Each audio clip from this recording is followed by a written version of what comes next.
ቪዲዮ ፉል እየሰራው ለየት ያሉ ለእኔ የገረሙኝ ያስተማሩኝን ወሬ አውርቻለሁ። ለእናንተም ያስተምራል ያልኩትን ከእኔ ከራሴ ካለፍኩበት ላይክ፣ ሸር፣ ሰብስክራይብ እያደረጋችሁ እስከ መጨረሻው እንድታዳመጡኝ በክብር ጠይቃለሁ።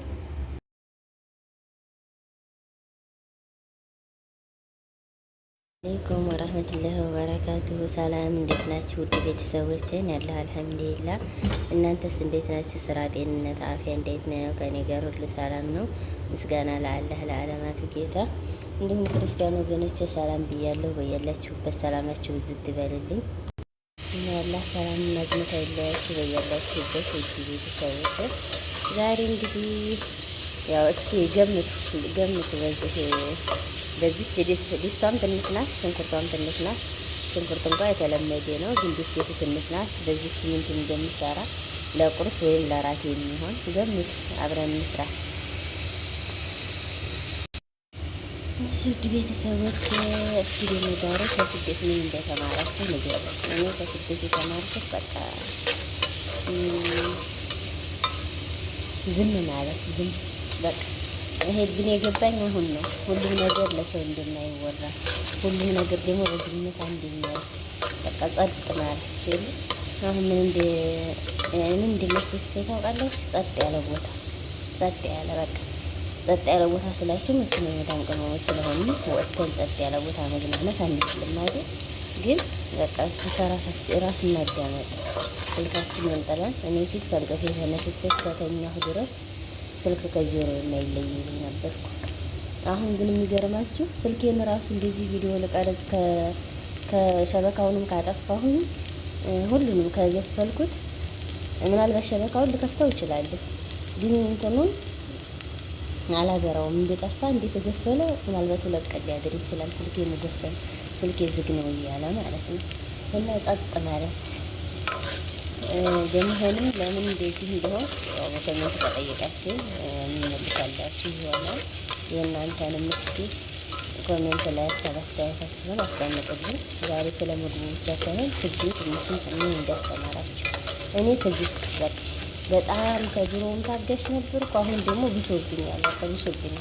ምንም ነገር አያስገርመኝም። ምንም ወላ ሀታ ፎቶ የለጠፋችሁ ይችልኝት አለ ብትሉ አላህ ይርሐማት ብዬ ነው የማልፈው። ከዛ ድረስ ነው ትዕግስት ጸጥ ለማለት ማለት ነው። አረ አለሁ እኮ ምናምን ብሎ መልስ ላለመስጠት። እስኪ ከእንዲህ ያለ ቦታ የደረሳችሁ ውድ ቤተሰቦች ኮሜንት ላይ አስቀምጡልኝ ሀሳባችሁ። ነጭ ሽንኩርት ጨምረናል ውድ ቤተሰቦች። ቲማቲሙን እየቆረጥኩኝ በጎን እያረረ ነበር እና ውድ ቤተሰቦች ደግሞ ምንም ቢከፋችሁ ለሰው አታውሩ። የምነግራችሁ ነገር እነዚህ እንኳ ሀዘኔን ደስታዬን ነው እንጂ ለሰው ማወራ የነበረው ሀዘኔን ማወራ ልጅ አልነበርኩም። ግን ደስታዬን በጣም አወራ ነበር። አሁን ግን አልሐምዱሊላህ ከሱም ተቆጥቤያለሁ። ምን ያህል ብደሰትም አላወራም፣ ምን ያህል ብከፋም አላወራም። ይሄ የሆነበት ደግሞ በምክንያት ነው። ሰውን አብዝታችሁ አምናችሁ በእምነቱ ልክ ሳይገኝ ሲቀር እንዴት ትሆናላችሁ?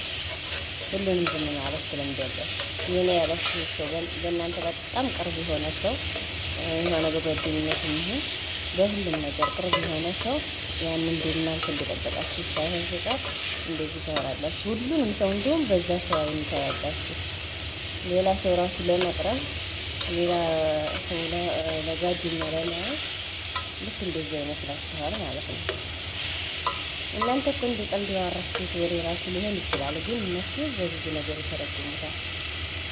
አሁን ውድ ቤተሰቦቼ ቲማቲም ቢልህ ስለሌለኝ እንደገና ትንሽ በደቃቁ ፈጭቼ ቲማቲም ጨመርኩበት። በደንብ በመፍጫ ፈጭቼ እንግዲህ እኔ ለዛሬ የሚሰራው ፉል ነው። እስኪ ስለ አሰራሪም ስላወራሁትም ሀሳብ አስተያየታችሁን በኮሜንት አስቀምጡልኝ። ፉል ስሰራ በኋራት መሸከልና ማዝ ነው የምጨምረው። አሁን በኋራት መሸከል እንጨምራለን። ማጣፈጫን ደግሞ አሁን ደግሞ ማዝን ጨምራለሁ። የነዚህ እንትን ነው ያለኝ ዱቄት ነው ያለኝ። እሱን ከጨመርኩ በኋላ ፉሌን ነው ቀጥታ የምጨምረው። ቤተሰቦች ፉሌ ዝም ብሎ የተነከረ ባቄላ ነበርና በመፍጫዬ ትንሽ ፈጨት ታረኩትና ጨመርኩ። በጣም ሲደቅ ደግሞ ደስ አይልም። እንደዚህ የተወሰነ ቢያንስ ፉል መሆኑ እንኳን እንዲያስታውቅ ወጥ እንዳይመስል ወይም ሽሮ እንዳይመስል ሾርባ እንዳይመስል ብቻ እንደዚህ ካረኩ በኋላ እና ውድ ቤተሰቦች ዝምታ ሰላም አለው። በቃ ዝም ካላችሁ ውስጣችሁ ማለት ፈጣሪ ብቻ ነው የሚያውቀው። ብዙ ጊዜ ደግሞ የሚሳካውን ዝም ያላችሁበት ነው ጉዳይ ነው ያወራችሁት ወይም ይሄን ነገር ላሳካ ነው ላረግ ነው ብላችሁ ያሰባችሁት አይሳካም። ከኔ ተማሩ ውድ ቤተሰቦች። እኔ በጣም ግልጽ ብቻ ሳይሆን እኔ ምን ልበላችሁ በጣም ሴጣና ግልጽ ነበርኩ። በእርግጥ ሀዘኔን አላሳይም ፊትም፣ ግን ደስታዬን፣ እቅዴን የሆነ ነገር በህይወት የራሱ ማን እንዳለ አሁን አልሐምዱሊላህ ባለትዳር ነኝ፣ ባላለኝ በጣም የምወደው የማከብረው፣ ግን ፊት በሌለኝ ሰዓት ማን ጋር ራሱ እያወራሁ እንደሆነ የሆነ ሰው ደውሎልኝ የሆነ ሰው ጋር ነኝ ምናምን ብዬ የማወራ አይነት ነበርኩ። አሁን ግን አልሐምዱሊላህ አስተማሩኝ። እነሱ ደግነቱም አስተማራቸው። እነሱ አንድ ደግነታቸው የሚጠቅማችሁ ከእናንተ ጀርባ ሆኖ የሚያወራ ሰው አብሮ ያማው አንድኛው ጓደኛው ይነግራችሁና ያን እኮ አብሮ እንቷል እነሱ ጋር አብሮ ፈትፍቷል። ግን ለእናንተ መጥቶ ሲነግራችሁ ደስ የሚለው ነገር ትማሩበታላችሁ። ለሁለተኛ ያስጠነቅቋችኋል። ከነሱ ያኔ ሰው እንደማይታመን እነሱ ትማራላችሁ። ቤተሰቦች ፍላችን እየደረሰ ነው። ሻያችን እንሰራል። ስኳር ጨምሬያለሁ።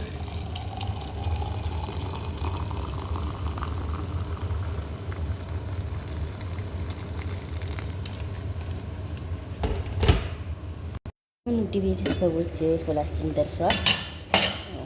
ሲታይልን ያው ግን ፉል ከሀገር በርበሬ ስለማይገባበት ነው መሰል እንደ ኢትዮ አይጥምም። አሁን እናቀራርባለን። ውድ ቤተሰቦች በዚህ መልኩ ፉሌን አቅርቤያለሁ። ይሄ ቅመሟ ትላለች የመዳሟ ቅመም እንትን ይሄ ጋር ነው የምንበላው። ለእነሱ ሁሉንም ለወስደ ስለሆነ ለእኔ ጨመርኩ። ላይክ፣ ሸር፣ ሰብስክራይብ እያደረጋችሁ ሀሳብ አስተያየታችሁን ኮሜንት ስራ አስቀምጡልኝ። ስላወራሁትም ስለሰራሁትም ምግብ ቀጣይ ቪዲዮ እስከምንገናኝ ሰላም ቆዩ።